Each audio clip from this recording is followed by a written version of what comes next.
Thank you, Marty, for your talk. I'm very interested and invested in this idea of journalism playing a watchdog role in society, and especially in this idea of fact-checking. I am a journalist, and my talk tomorrow will touch on the role of especially local news in building social cohesion and combating, in some ways, polarization in society.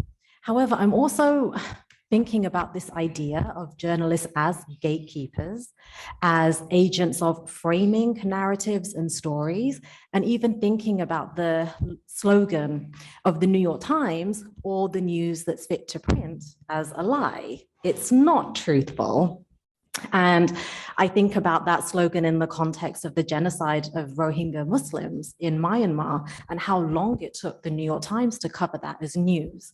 So one part of my statement to you is how we build trust between the public and media, given we have so many depressing surveys and polls of the American public, I'm thinking especially over the last few years, that shows waning trust in media. But I also, since you are working in academia in a very powerful position, thinking about the challenging the concept of academics as these neutral arbiters of the truth, of objective facts. One thing I will mention tomorrow is this idea of fracademics. So not necessarily a new concept, but in the context of fracking and big oil, academics who very sadly have been bought out, you could argue, and whose research is not objective, whose research is funded by and therefore favorable to big oil.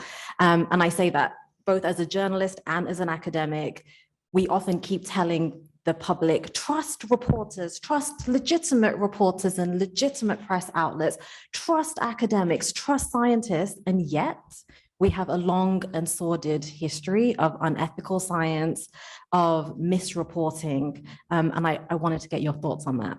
Thanks. Well, we have 15 minutes. That's a 30-minute answer, but I will. But let me start with the media, and Lee referred to this a little bit. There is a challenge in the media and the economics and the way it works. Most major newspapers across the United States, for example, don't have the resources that they used to have. Those newspapers, for example, the Washington Post, it has an owner that's willing to lose millions and millions of dollars. They're doing some great investigative reporting. So part of the challenge, I think, is that what were the traditional fact checkers, those institutions that I think have traditionally had the most credibility, newspapers, we're becoming a country where the circulation of every major newspaper in America is down significantly. And that void of people not reading newspapers gets filled up by people just getting on the internet and reading all kinds of information. Now, I agree with you that the media needs to build back their credibility, and they need to find ways to do that. But I don't think democracies work very well at all if we don't have strong newspapers and strong fact checkers.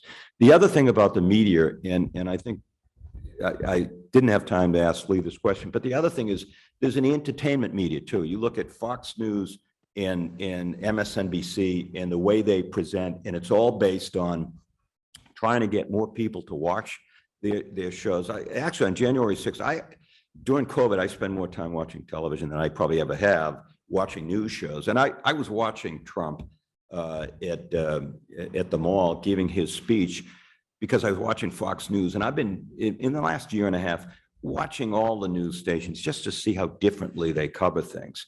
And so I listened to Trump's speech. No one else was covering it but Fox. And so I saw what was about to happen because it was just outrageous. We got to distinguish, I think, media that's more entertainment than media that is actually fact-checking. I agree with the criticisms that you've made at the New York Times, and I wanted to ask a question about the speaker's character and how that's how facts can become persuasive. And I loved your comment on that because it's hard for anyone today to keep from character assassination. The same thing is true with institutions. We're in an era where institutions are constantly being dragged down and dragged down. So it makes the challenge of media getting credibility that much more difficult because there's a knee-jerk reaction that we're in an era where people don't respect institutions.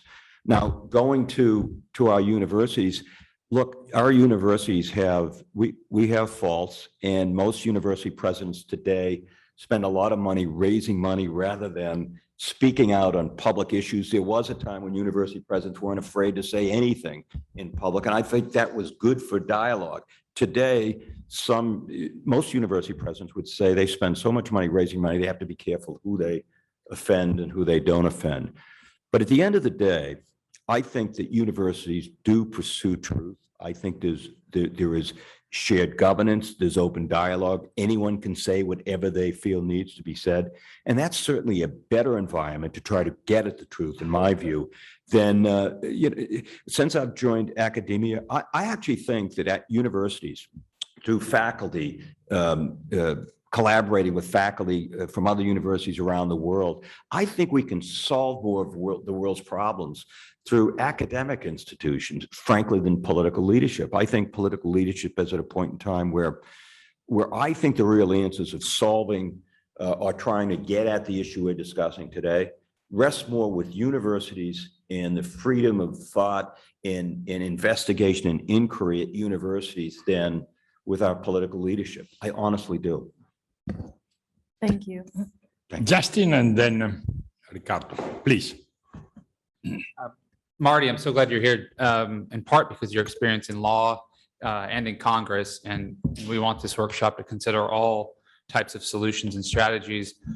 I think a few of us, maybe Max too, who study climate science denial in particular, like myself, have served as experts and are included on amicus briefs and lawsuits modeled after the tobacco lawsuit that you mentioned and helped to lead, to hold deceitful companies accountable in court and to hold accountable, corporate actors who purposefully mislead the public about their products. So fast forward some years, those who subverted trust in climate science have modeled their movement after that, after the tobacco strategy. And I'm wondering if you can speak to the legal strategies or the legal levers available for combating those who subvert truth and social trust. Well, I'm trained by profession as a lawyer, so and I can tell you that most of the most significant reforms, whether it's product liability, products that injured and hurt people, largely because of the influence of money. The legislatures never come through and change these things where money's on the other side. So I believe that the court system is a way to get at so many of the injustices that we have in society. And if you look at history, that is absolutely the case. I could raise all kinds of issues, but you asked about tobacco. I remember I wrote a letter to Attorney General Janet Reno, and I outlined in a page and a half what I thought were criminal culpability of the tobacco companies. The question was, clearly they lied. What was the level of their culpability? And I made the argument that it raised to a criminal culpability. And I had a few people from the Justice Department come over to me, and I was in the meeting for 20 minutes with them. And it was clear to me they're just processing another member of Congress. They didn't really think I knew what criminal liability was. And I had served as a prosecutor in Massachusetts. So I said, well, I know you're skeptical. How about if I prepare a prosecution memo? Send me a letter asking me to prepare a prosecution memo, which I did. I hired some expert, you mentioned an amicus brief, and it's so important. I hired the foremost legal expert on tobacco at the time to join my office for 3 months as we put together the memo. And so I went over, I made an appointment with the Attorney General, but before I went over for the appointment, I gave the memo to the New York Times the day before, and they ran this memo on page 1. And I can assure you, when I went in to meet with Janet Reno, she had a different attitude than she would have had it not been on page 1. But now it ended up, they didn't pursue criminal sanctions. They went with civil sanctions as well. But we made the argument that it could be criminal, and that went a long way. So I think through the courts is the best way to get the type of change that we need. And I think that's true when it comes to climate change, and I think that the tobacco example is a good model to follow. And it's a good model in the sense that the money on the other side of the tobacco issue was incredible. I mean, I would introduce, or Henry Waxman from California would introduce amendments. They would fail every single year. And one year I tracked the contribution for the tobacco company. You could see why it failed every year. So it takes time and effort and perseverance, but I think it is a good model to use. Ricardo. No, it's okay. It's on. Okay. Yes. Well, thank you for your paper. I take your last sentence. You said, "I'm confident that the world's problem will be resolved if academics take them up." Now, this is what's happening in Italy, the country's problems. But Mario Draghi, the current president, used to be an excellent professor, and then he switched to banking. And you will meet Professor Cartabia, who is our Minister of Justice. As a matter of fact, it was a very nice lady and a very effective mind. So I must say that after this government took the reins of the country, post-truth has diminished. That's interesting. That's very interesting. Well, we haven't had an academic as president since Woodrow Wilson, I think, is a practical matter, unless you want to count Trump University, but I don't think. But I do believe that just in my experience, you know, I've been in academia now for 13 years, and I was in the Congress for 14 years. And I just in establishing relationships with universities around the world, with many of our UMass campus, particularly when I was at UMass Lowell, I just find there's a lot that can happen in terms of dialogue and looking at issues. And I think universities play a very important role. Marty, if I may, a friend of mine who was quoted in the New York Times saying that Trump University was more Trump than university. That's absolutely true. Anybody else? Please. Thanks for such an interesting talk, and you have an amazing, career we can learn from. But and I appreciate the joke about Trump University, of course. But on the other hand, I worry the perception among conservatives is that academia has become, liberally biased, and to the extent that we should focus on training. I think that came up in Lee's talk and Anna's talk. I do worry, are we creating that space where, conservatives feel like they have a voice in science? Now, obviously we should argue science shouldn't be political. And obviously we have the horror stories of the climate case and the case you mentioned.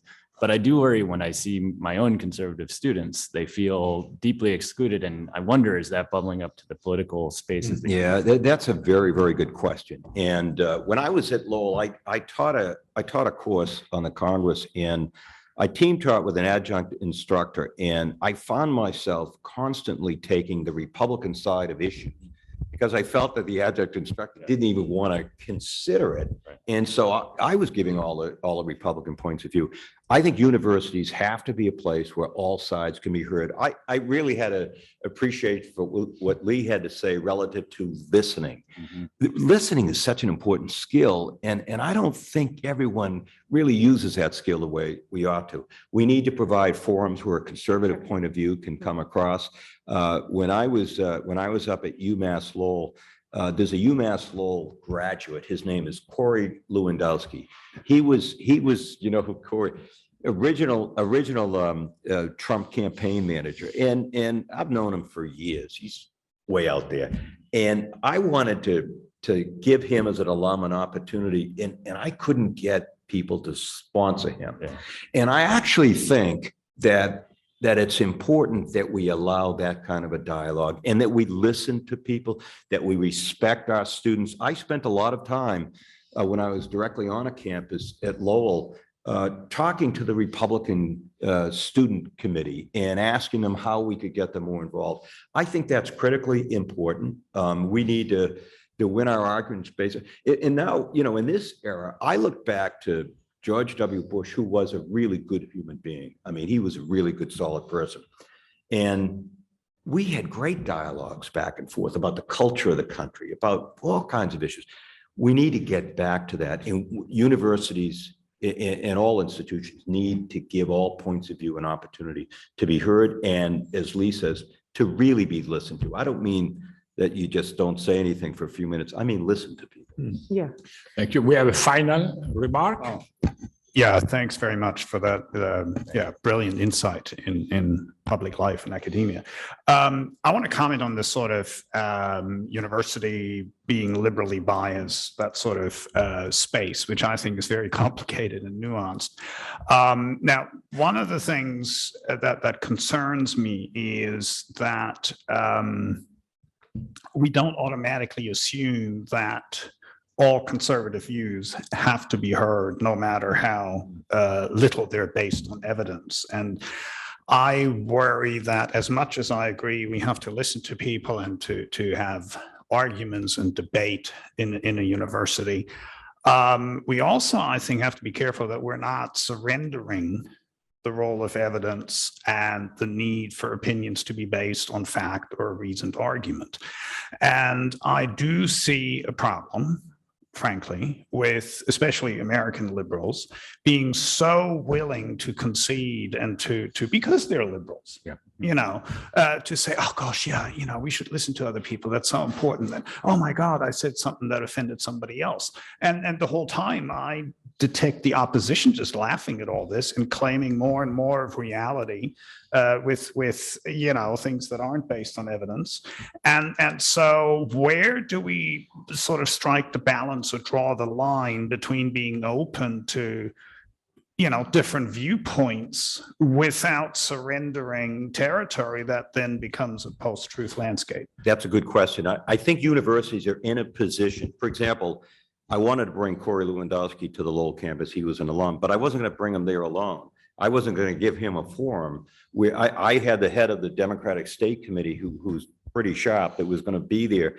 And there's a dialogue back and forth. I think if universities create environments where there's give and take and an opportunity to actually debate facts, then I think the facts in the end have a higher likelihood of turning out, ruling the day.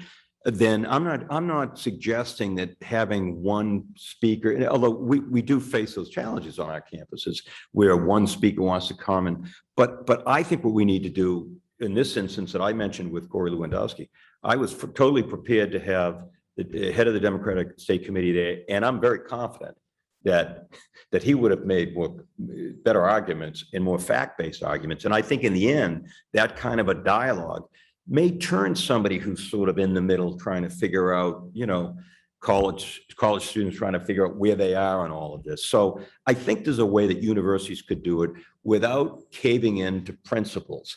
But one other point I want to make on this, because the question had me thinking about universities. The fact of the matter is Republicans and conservatives across America support their own universities. When we're looking to get money more money for research, we call the president of the University of Kentucky and other places to call Mitch McConnell to try, because most of those folks, no matter what their rhetoric is, they want to have a strong university in their home state. So I think that there's an opportunity for universities to provide more of a dialogue without giving in or without giving up our principles. I don't feel as if I've ever given up my principles, in spite of the fact that in my course on the Congress, I took the Republican viewpoint on things just because I wanted to make sure people understood both sides. Now, when it comes to the discussion we're talking about, without any facts, it's more difficult in this era where facts don't seem to mean anything.